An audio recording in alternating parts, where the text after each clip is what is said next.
Second world war खत्म हो चुका था और इस वॉर ने पूरी दुनिया को दो भागों में बांट दिया था। एक धड़ा वॉर्सो पैक्ट से जुड़ा हुआ था जिसकी अगुवाई यूएसएसआर कर रहा था, वहीं दूसरा धड़ा नाटो पैक्ट से जुड़ा हुआ था जिसमें यूएसए मुख्य रूप से सबसे बड़ा देश था। और इसी के साथ शुरुआत होती है कोल्ड वॉर की, जिसमें यूएसए और यूएसएसआर ने सीधे तौर पर तो कोई लड़ाई नहीं लड़ी, लेकिन डिप्लोमेटिक तरीके से लगातार एक दूसरे से भिड़े रहे। इसी का एक और अध्याय है यूएसए और यूएसएसआर की स्पेस रेस। आज की इस वीडियो में हम जानेंगे कि किस तरह वर्ल्ड की दो बड़ी ताकतें यूएसए और यूएसएसआर ने एक समय पर स्पेस रेस में एक दूसरे की ईंट से ईंट बजा कर रख दी थी। लेकिन उससे पहले अगर आप हमारे चैनल पर नए हैं तो सब्सक्राइब का बटन जरूर दबा दें और बेल आइकॉन को भी प्रेस करना ना भूलें। अंतरिक्ष हमेशा से ही हमारे लिए अपार संभावनाओं का एक विषय रहा है। कहते हैं कि अभी हम अंतरिक्ष का एक छोटा सा भी हिस्सा नहीं ढूंढ पाए हैं। अंतरिक्ष में खुद को स्थापित करने की होड़ हमेशा से ही अलग अलग स्पेस एजेंसीज में लगी रहती है और स्पेस का नाम लेते ही यूएसए के नासा हमारे दिमाग में सबसे पहले आती है। लेकिन नासा के इतने विशाल बनने के पीछे एक बहुत लंबी कहानी रही है।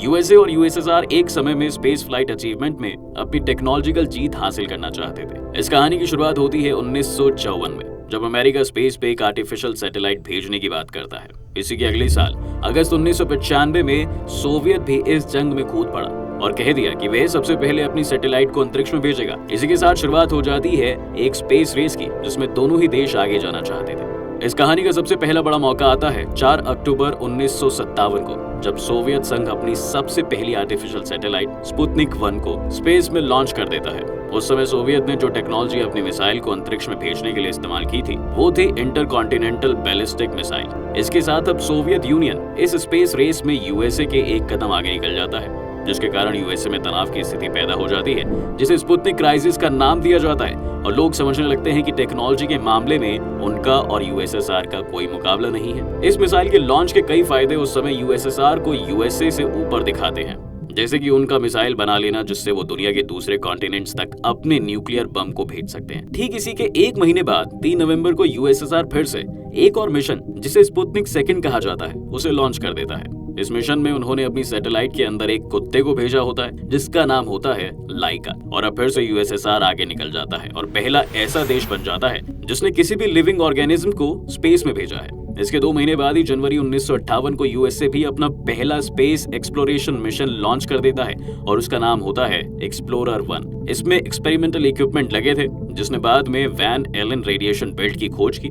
इस बेल्ट में सोलर विंड से पैदा हुए ऐसे छोटे पार्टिकल्स होते हैं जो जबरदस्त एनर्जी पैदा करते हैं। पृथ्वी के करीब ऐसे 2 बेल्ट का पता लगाया गया है। इसके खोजकर्ता जेम्स वैन एलन के नाम पर ही इसका नाम दिया गया था। ये बेल्ट धरती से करीब 604 किलोमीटर से 58,000 किलोमीटर की ऊंचाई पर है। यहाँ का रेडिएशन लेवल कम और ज्यादा होता रहता है। यहाँ पर एनर्जी पैदा करने वाले पार्टिकल्स सोलर विंड के अलावा कॉस्मिक रे से भी आते हैं। अमेरिका के इस पहले उपग्रह ने इससे जुड़े कई आंकड़े अमेरिकी वैज्ञानिकों को उपलब्ध कराए थे। ये अपने ऑर्बिट में करीब 12 वर्षों तक लगातार काम करता रहा। इसी के साथ 1 अक्टूबर 1958 को यूएसए नासा यानी कि national aeronautics and space administration नाम की संस्था बनाता है। उससे पहले सारा स्पेस से जुड़ा काम national advisory committee on aeronautics किया करती थी। सोवियत स्पेस प्रोग्राम की सफलता से चिंतित यूएस राष्ट्रपति डुइट एसेनोर ने national aeronautics and space act पर हस्ताक्षर किए, जिससे एक कमेटी और एजेंसी को बनाया गया जो अमेरिका के स्पेस एक्सप्लोरेशन मिशन के लिए मील का पत्थर साबित हो गई। इसके बाद 18 दिसंबर 1958 को अमेरिका ने दुनिया की पहली कम्युनिकेशन सैटेलाइट स्कोर लॉन्च की। इसके द्वारा सबसे पहले उस समय में अमेरिकी राष्ट्रपति डुइट डी एसेनोर के प्री रिकॉर्डेड क्रिसमस मैसेज को प्रसारित करके पूरी दुनिया का ध्यान आकर्षित किया गया, जो अंतरिक्ष से किसी भी आदमी की आवाज का पहला प्रसारण था। We have on tape or recorded the voice of the President of the United States as it's being broadcast to Earth from our great satellite put into orbit last night. इसके बाद केवल 2 महीने के भीतर दिसंबर 1958 में सोवियत संघ ने अपना पहला moon exploration mission Luna 1 launch किया। लेकिन तेज गति की वजह से यह गलती से चांद के ऑर्बिट से बाहर निकल जाता है और पहला ऐसा मिशन बन जाता है जिसने पहली बार अर्थ के ऑर्बिट को पार किया हो। चांद पर पहुंचने की इस रेस में बड़ा मोड़ तब आता है जब सितंबर 1959 में सोवियत अपना लूना 2 मिशन चांद की सतह पर सक्सेसफुली लैंड करके दिखाता है। इसके बाद ही कहानी में अगले ही महीने अक्टूबर में सोवियत अपना लूना 3 मिशन भी लॉन्च कर देता है, जिसमें वो अपनी सैटेलाइट को चांद के ऑर्बिट में स्थापित कर देता है और चांद के दूसरे हिस्से की कुछ तस्वीरें भी खींचता है। अब तक इस रेस में सोवियत यूनियन साफ साफ अमेरिका से आगे चल रहा होता है। सोवियत अब अपने बुलंद हौसलों के सहारे अगस्त 1960 में स्पुतनिक 5 मिशन भी लॉन्च कर देता है, जिसमें वो 2 कुत्तों जिनका नाम होता है बेल्का एंड स्ट्रेल्का। इसके अलावा कुछ चूहे, एक खरगोश और कुछ पौधों को अंतरिक्ष में भेजता है। इसकी सबसे खास बात यह रही कि यह सब सक्सेसफुली अर्थ ऑर्बिट के चक्कर लगाते हुए धरती पर वापस आ जाते हैं। इसी के साथ अब सोवियत डी ऑर्बिट की टेक्नोलॉजी विकसित कर चुका था, जिसका मतलब है कि अब वह किसी भी स्पेसशिप को ऑर्बिट में भेजकर उसे वापस धरती पर लाने में सक्षम था। इन सब चीजों से बौखलाए यूएस के पास अब बहुत बड़ी चुनौती आ चुकी थी और फिर यूएसए भी जनवरी 1961 के महीने में एक हैम नाम के चिंपैंजी को स्पेस में भेजकर उसे सक्सेसफुली धरती पर लैंड भी करवा लेता है, जिससे उन्हें कई महत्वपूर्ण जानकारी मिलती है कि मानव शरीर स्पेस में कैसे रिएक्ट करता है। इसके बाद की कहानी सोवियत को यूएसए से कहीं अलग ले जाती है। अप्रैल 1961 में जब सोवियत अपना वोस्टॉक मिशन लॉन्च करता है तो पूरी दुनिया की आंखें खुली की खुली रह जाती हैं। ऐसा इसलिए क्योंकि अब की बार सोवियत किसी जानवर को स्पेस में नहीं भेज रहा था, बल्कि इंसानों को भेज रहा था और उस समय इन्हें कॉस्मोनॉट कहा गया। सोवियत यूनियन के यूरी गैगरिन दुनिया के पहले ऐसे इंसान बन जाते हैं जिसने अर्थ से बाहर स्पेस की यात्रा की है। उन्होंने अंतरिक्ष में करीबन 1 घंटा 48 मिनट की यात्रा करके इतिहास रच दिया था। अगले महीने अमेरिका भी मई 1961 में अपना पहला एस्ट्रोनॉट अंतरिक्ष में भेजता है, जिसका नाम होता है एलन शेफार्ड, जो कि मर्क्यूरी रेडस्टोन 3 स्पेस क्राफ्ट में बैठकर अंतरिक्ष में जाते हैं। लेकिन इन्होंने उस समय अर्थ को ऑर्बिट नहीं किया था, बल्कि वह स्पेस में 116 मील ऊपर जाते हैं और करीबन 15 मिनट वहां बिताकर जमीन पर वापस आ जाते हैं। बाद में इसी महीने की 25 तारीख को US president John F Kennedy घोषणा करते हैं कि यूएसए इस दशक के अंत तक मानव को चांद पर भेजकर उसे सुरक्षित धरती पर वापस लाएगा। यह चीज उस समय के लोगों को सोचने में भी असंभव लगती थी और इसी के साथ अपोलो प्रोग्राम को लॉन्च कर दिया गया।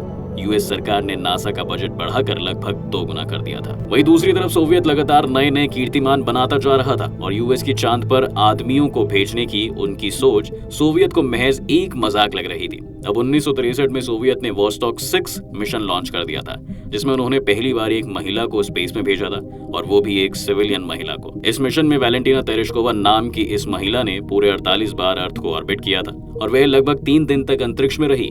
इसके बाद यूएस ने मार्स को बाईपास करने के लिए भी एक मिशन किया, जिसमें पहली बार मार्स के सरफेस की कुछ फोटो खींची गई थी। इसके बाद आया वो साल जब पूरी दुनिया में स्पेस रेस पर सवाल उठाए जाने लगे। जनवरी 1967 में अमेरिकन एस्ट्रोनॉट्स ईडी वाइट, गस ग्रीसम और रॉजर शेफे की एक मिशन के दौरान मृत्यु हो जाती है। उनकी मृत्यु का कारण बताया जाता है कि उनके अपोलो 1 स्पेस कैप्सूल में आग लग जाने के कारण उनकी लॉन्च पैड पर ही जान चली गई। इसके कुछ महीने बाद ही सोवियत कॉस्मोनॉट व्लादिमीर कोमारोव की भी मौत हो जाती है और उनकी मौत का कारण रहा उनके पैराशूट का फेल हो जाना जब वे धरती पर लैंड कर रहे थे। दिसंबर 1968 में यूएस का स्पेस क्राफ्ट अपोलो 2 दुनिया का ऐसा पहला स्पेस क्राफ्ट बन जाता है जिसमें एस्ट्रोनॉट्स ने अब की बार मून को ऑर्बिट किया था और धरती पर वापस लौट आए थे।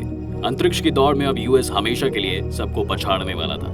अब दिन आ जाता है 16 जुलाई 1969, जब पूरी दुनिया अमेरिका के John F Kennedy space centre की तरफ अपनी आंखें करके देख रही होती है। मानवता के इतिहास में अब सब कुछ बदलने वाला था, क्योंकि अब यूएस अपने 3 astronauts Neil Armstrong, Edwin Buzz Aldrin और माइकल कॉलिंस को चांद पर भेजने के लिए अपना अपोलो 2 स्पेस मिशन लॉन्च करते हैं।